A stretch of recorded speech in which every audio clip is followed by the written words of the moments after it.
I wanted to be a good Korean. I wanted to serve my country.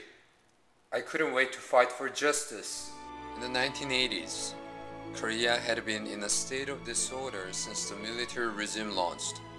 All of the college students and young people demonstrated against the government. The government regarded the demonstration parade as an armed riot and put down the people by force while controlling freedom of speech.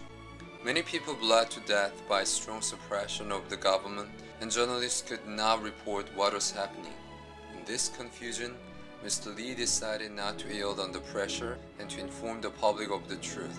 Whenever his article about the civil demonstration hit the air, Korea's Central Intelligence agents warned him to stop doing that. Nevertheless, he gathered the other reporters and wrote down the draft of the declaration. In a few days, they interrogated him for 3 days. Then he lost his job. Mr. Lee tried to get a job at other companies, but they declined him according to the order from KCIA. In order to bring up his children, he could not help selling some precious things such as wedding rings and even his daughter's white piano. His wife was a writer, but she had to work as a nurse on behalf of Mr. Lee.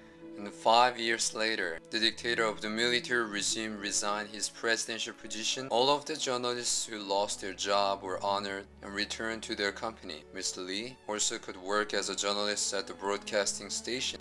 As soon as he got paid, he firstly bought a white piano for his lovely daughter.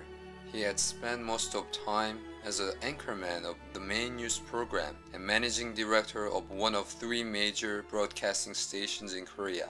If you have a dream, then never give up and go for it with the people who you love. I have learned this from my father's life. He has strong conviction for justice and fought for it. Father, you're my hero.